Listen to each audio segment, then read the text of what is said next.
She almost missed it.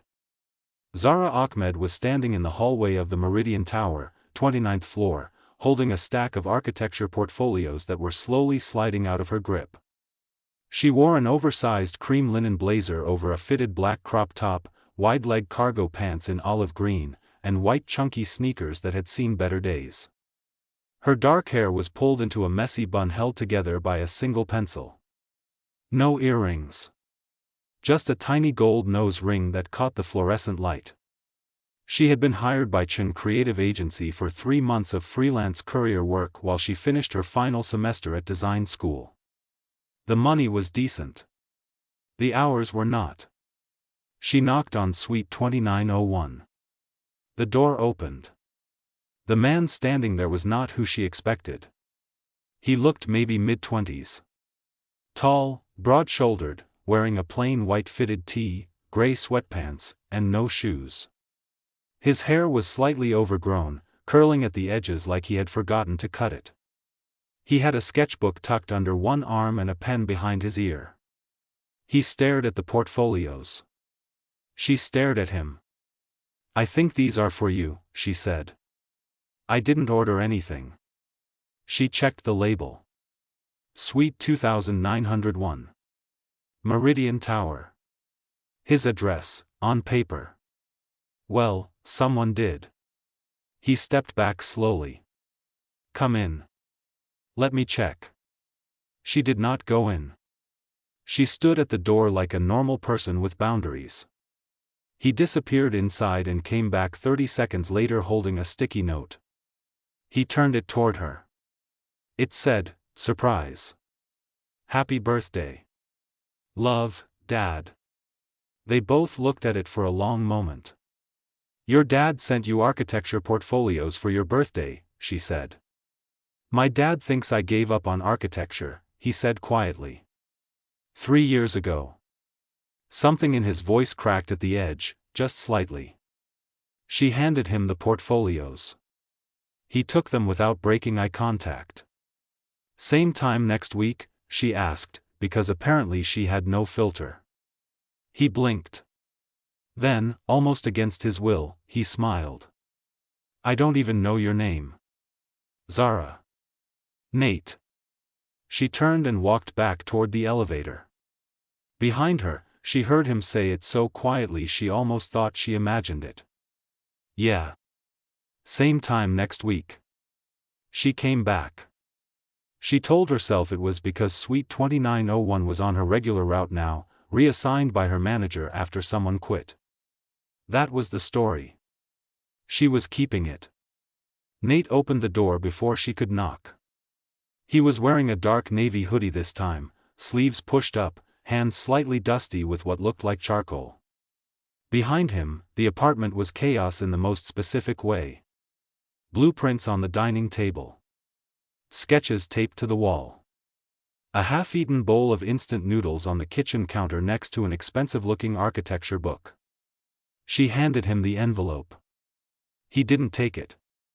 "I made tea," he said. "You look like you've been on your feet since 6 a.m.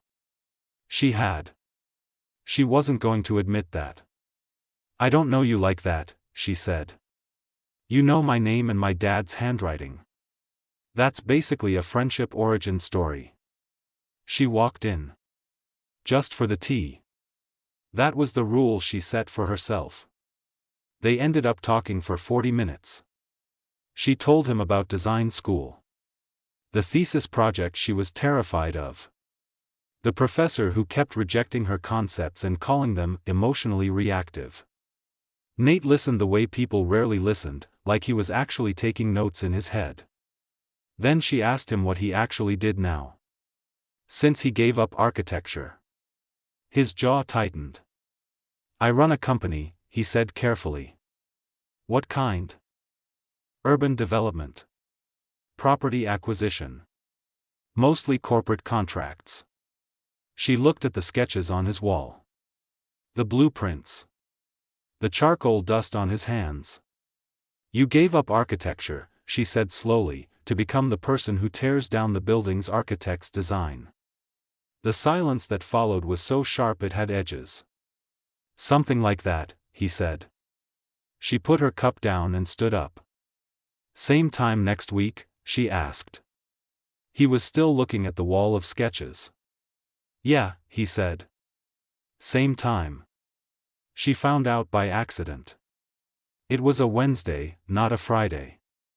Zara was in the design school library printing thesis documents when her classmate Priya dropped a newspaper on the table next to her laptop.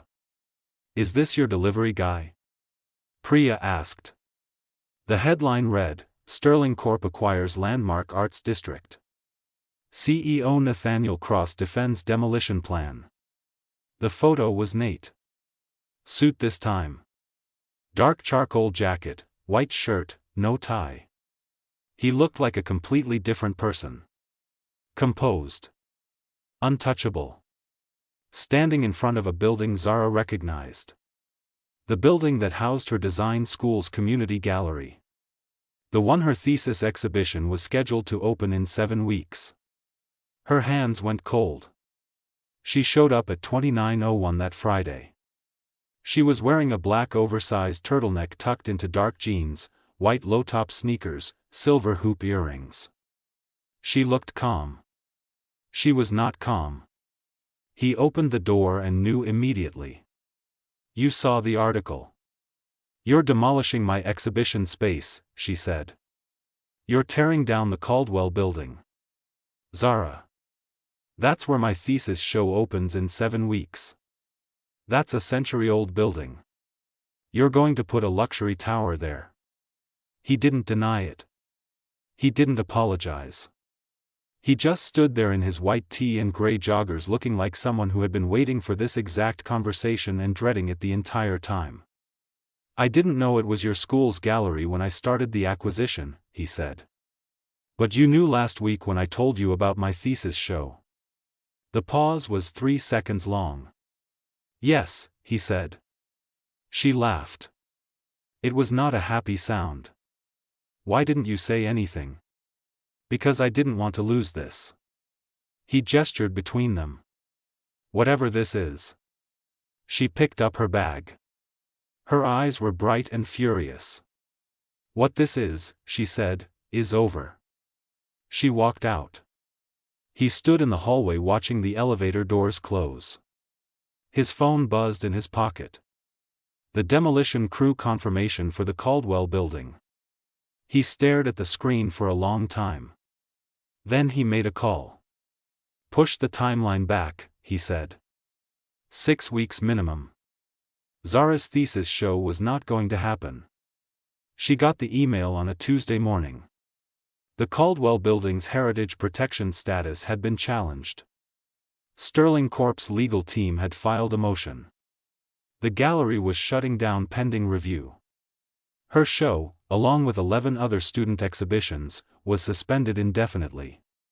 She sat on her apartment floor in an old oversized band tee and cotton shorts, laptop open, phone buzzing with messages from classmates. Someone was crying in the group chat. Priya sent 17 voice notes. Zara sent nothing. She had not spoken to Nate in 2 weeks. Then her phone rang. Unknown number. She answered. It's Nate. I know. I need you to hear me out. Your lawyers just killed my thesis show. That wasn't me. That was my board. I tried to stop it. His voice was rough, like he hadn't slept. I pushed the timeline back 6 weeks. I called off the initial motion. Someone on my board went around me. Someone on your board, she repeated flatly. My co-founder. Derek. He found out I was stalling the project and he filed without my sign-off. I found out this morning. She was quiet for a long time. Zara. I need you to believe me. Why? Because I pulled the original acquisition contract this morning and I'm terminating it. Her breath caught. That's a $40 million deal. Yeah. Nate. The building stays, he said. I'm done with the project. Derek can fight me on it. Let him. She pressed her hand over her mouth. You're going to lose your board's trust over a gallery. I'm going to lose it over doing the right thing, he said. The gallery is just the building. You're the reason. The silence stretched between them like something living. Come to the door, she said quietly. What? I'm outside your building. I've been sitting in my car for 20 minutes trying to decide if I was going to come up. A pause. I'll buzz you in. Zara's thesis show opened on a Thursday evening. The gallery smelled like fresh paint and warm light. She stood in the center of it wearing a fitted emerald green slip dress with a cream cardigan thrown over her shoulders and her hair down for the first time in months. Small gold earrings. The chunky sneakers, because she had been on her feet all day and she was not apologizing for it. Nate showed up at 7. Dark jeans, a simple black button-up shirt, sleeves rolled to the elbow. No sketchbook this time. Just him, moving through the crowd until he found her standing in front of her largest piece. She had designed an entire architectural concept for community-owned urban spaces. Buildings that belong to the people inside them. Her professor called it the strongest thesis submission in 5 years. Nate stood next to her and looked at it for a long time. You designed this before all of it, he said. Before the acquisition. Before any of this. Yeah. It's basically the exact opposite of everything Sterling Corp does. Yeah. He looked at her. His voice was quiet. Zara. I don't do this anymore. The corporate acquisition stuff. I told my board I'm stepping back from that side of the business. She turned to face him. What are you going to do instead? He reached into his jacket pocket and pulled out a folded piece of paper. He opened it slowly and held it up. It was a sketch. Clean lines, open spaces, a building that looked like it breathed. At the bottom, 2 names. His. Hers. I want to build something that matters, he said. I thought maybe you'd want to build it with me. She looked at the sketch for a long time. She looked at him. She had spent 3 months delivering things to a door, thinking she knew nothing about the person behind it. Turns out, she had known the most important thing the whole time. She had seen it in the charcoal dust on his hands. In the blueprints on his wall. In the way he pushed back a $40 million deal without blinking. He had always wanted to build something real. He had just forgotten how. She took the sketch from his hand. You better know how to make risotto by now, she said. He laughed, quiet and genuine, and it was the most honest sound in the room. I burned it twice this week. We'll work on it. She folded the sketch and put it in her cardigan pocket. He stood close enough that their shoulders touched. Around them, the gallery hummed with light and voices and all the things she had built from nothing. She had no idea what came next. For the first time in a long time, that felt exactly right. The end.